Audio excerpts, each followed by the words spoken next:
அனைவருக்கும் வணக்கம். மிகவும் வலுவாக 120 வருடங்களுக்கு பிறகு மிக முக்கியமான அமாவாசையாக பார்க்கக்கூடிய வருகின்ற 28, 29 ஆகிய தேதிகளில் வருகின்ற மிக முக்கியமான அமாவாசை. உலகின் எந்த மூலையில் இருந்தாலும் சிம்மராசிக்காரர்கள் இதை தவறாமல் செய்யுங்கள். அப்படி செய்யும் போது மிக பெரிய அளவிலான வளர்ச்சியும் முன்னேற்றமும் உறுதியாக சிம்மராசிக்காரர்களுடைய வாழ்வில் கிடைக்கும். அது மட்டுமல்லாது தங்களுடைய வாழ்வில் ஏன் எதற்கு என்று காரணம் தெரியாமல் பல தடைகளையும் சிரமங்களையும் சந்தித்து வரக்கூடிய சிம்மராசிக்காரர்களுக்கு அதிலிருந்து நல்ல மாற்றத்தை உறுதியாக சந்திப்பதற்கான முதன்மையான யுகமும் கிடைக்கும். மிக பெரிய அளவிலான சங்கடங்கள், தடை தாமதங்கள் போன்றவை முற்றிலும் விலகுவதோடு முன்னேற்றத்திற்கு வழிவகை செய்யக்கூடிய சிறப்பான சந்தர்ப்பங்களும் உறுதியாக உங்களை தேடி வருவதற்கான முதன்மையான யோகம் கிடைக்கும் என்பதில் சந்தேகமே இல்லை. எனவே சிம்மராசிக்காரர்கள்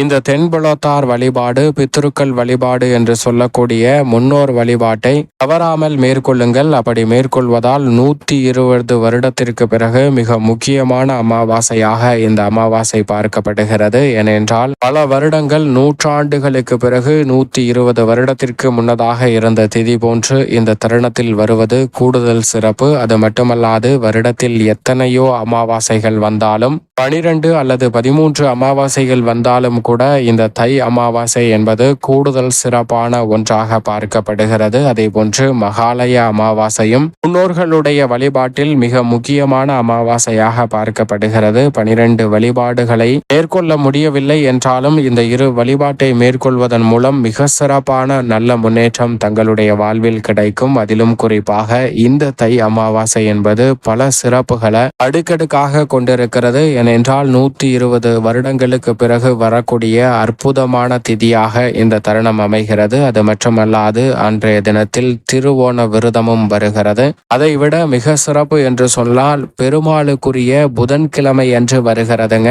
புதன்கிழமை என்று வருவதும் மிக சிறப்பான ஒன்றாக பார்க்கப்படுகிறது. அது மட்டுமல்லாது பெருமாளின் சாராம்சத்தை கொண்ட புதனும் யோகஸ்தானம் என்று சொல்லக்கூடிய 6ஆம் இடத்தில் ராசியின் அதிபதியான சூரியன், பிதுர்காரகன், தந்தை வழி காரகன் என்று சொல்லக்கூடிய சூரியனும், மாதுர்காரகன், தாய் வழி காரகனாக இருக்கக்கூடிய சந்திரனும் இணைந்து யோகஸ்தானம் என்று சொல்லக்கூடிய 6ஆம் இடத்தை வலு சேர்க்கும் போது வித்யா காரகன் என்று சொல்லக்கூடிய பெருமாளின் சாராம்சத்தை வெளிப்படுத்தக்கூடிய புதனும் அங்கு யோகஸ்தானத்தில் வலம் வருகிறாருங்க. இந்த கிரகநிலைகள் அனைத்தும் இணைந்து சப்தம பார்வையை விரயஸ்தானமாகிய 12இல் பார்க்கின்றன. எனவே மிக பெரிய அளவில் யோகஸ்தானம் வலுப்பெறுவதோடு விரயஸ்தானம் கட்டுப்படுத்தப்படுவதற்கான முதன்மையான யோகம் சிம்மராசிக்காரர்களுக்கு கிடைக்கிறது. இப்படி பல மிக முக்கியமான வாய்ப்புகளை இந்த அமாவாசை ஏற்படுத்தி கொடுப்பதால் நிச்சயமாக உலகின் எந்த மூலையில் இருந்தாலும் சிம்மராசிக்காரர்கள் இந்த அமாவாசை விரத வழிபாட்டை மேற்கொள்வதை தவிர்த்து விடாதீர்கள். தவிர்க்காமல் இந்த விரத வழிபாட்டை மேற்கொள்ளும் போது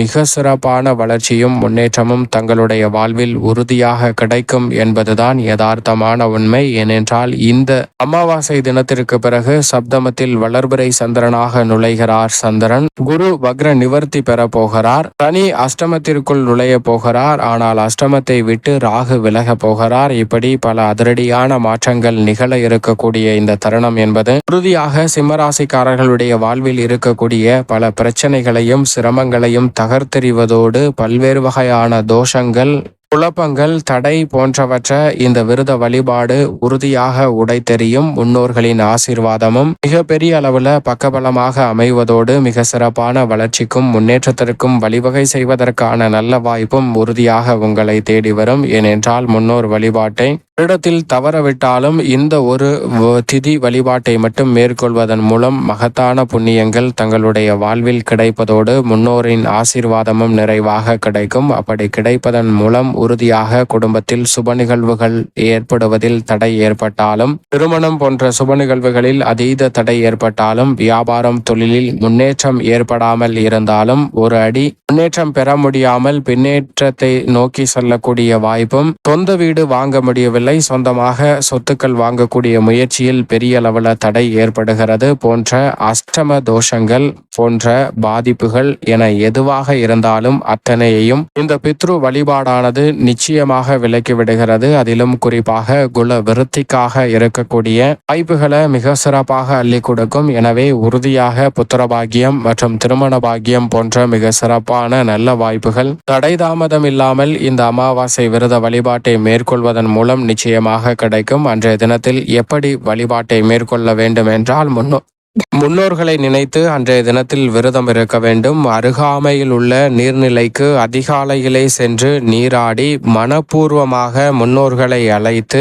எள்ளும் நீரையும் இறைத்து அவர்களை வழிபாடு செய்ய வேண்டும். தர்ப்பணம் கொடுக்க வேண்டும். தர்ப்பணம் கொடுத்ததற்கு பிறகு இறை வழிபாட்டை மேற்கொள்ளலாம். ஏனென்றால் இறை வழிபாடும் முன்னோர் வழிபாட்டிற்கு பிறகுதான் என்று சொல்லப்பட்டிருக்கிறது. எனவே உறுதியாக அன்றைய தினத்தில் முன்னோர் வழிபாட்டை மேற்கொண்டதற்கு பிறகு இறை வழிபாட்டை மேற்கொள்ளலாம். அதற்கு பிறகு நிச்சயமாக விரதத்தை நிவர்த்தி செய்வதற்கு முன் தவறாமல் காகத்திற்கு உணவளிக்க வேண்டும். உலகின் எந்த மூலையில் இருந்தாலும் காகத்திற்கு உணவளிப்பதால் முன்னோர்களின் ஆசீர்வாதம் பல மடங்கு தங்களுடைய வாழ்வில் மகிழ்ச்சியாக வந்து சேரும். பெரிய அளவிலான தடை தோஷங்கள் அனைத்தும் தகர்த்தெறியப்படுவதற்கான வாய்ப்பும் முன்னோர்களின் மகிழ்ச்சியும் ஆசீர்வாதமும் இரட்டிப்பாக கிடைப்பதற்கான யோகம் உருவாகும். அதற்கு பிறகு விரதத்தை நீங்கள் பூர்த்தி செய்யலாம். அதைவிட இன்னும் கூடுதல் சிறப்பாக மாற்றிக்கொள்வதற்கு உறுதியாக அன்றைய தினத்தில் உங்களால் இயன்ற எந்த ஒரு சிறு உதவியாக இருந்தாலும் சிம்மராசிக்காரர்கள் மேற்கொள்ளலாங்க.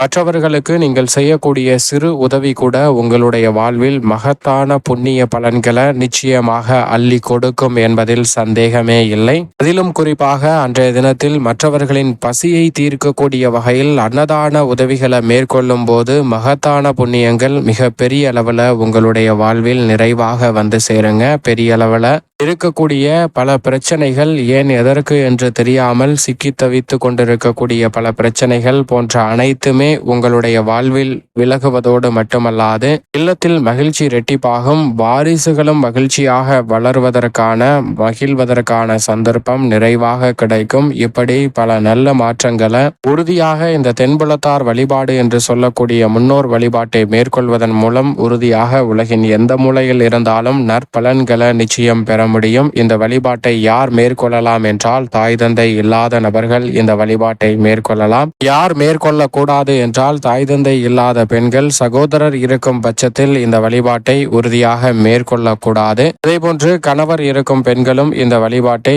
நிச்சயமாக மேற்கொள்ளக்கூடாது. இந்த விரத வழிபாட்டை மற்றபடி நீங்கள் தனியாக மனதில் நினைத்து கொண்டு விரதம் இருக்கலாம். ஆனால் அதே வேளையில் மற்றவர்களுக்கும் உங்களால் இயன்ற உதவிகளை செய்யலாம். அப்படி செய்வதால் மகத்தான புண்ணியம் தங்களுடைய வாழ்வில் கிடைப்பதோடு மிக பெரிய அளவிலான செல்வ செழிப்பும் முன்னேற்றமும் உறுதியாக அமைவதற்கான யோகம் நிச்சயமாக சிம்மராசிக்காரர்களுடைய வாழ்வில் அற்புதமாக அமையும். ஏனென்றால் சூரியனும் சந்திரனும் இணைந்து யோகஸ்தானத்தை வலு சேர்க்க போகின்றன. எனவே சரியாக இந்த வழிபாட்டை மேற்கொண்டு உலகின் எந்த மூலையில் இருந்தாலும் சிம்மராசிக்காரர்கள் இதன் பலனை நிறைவாக பெறுங்கள்.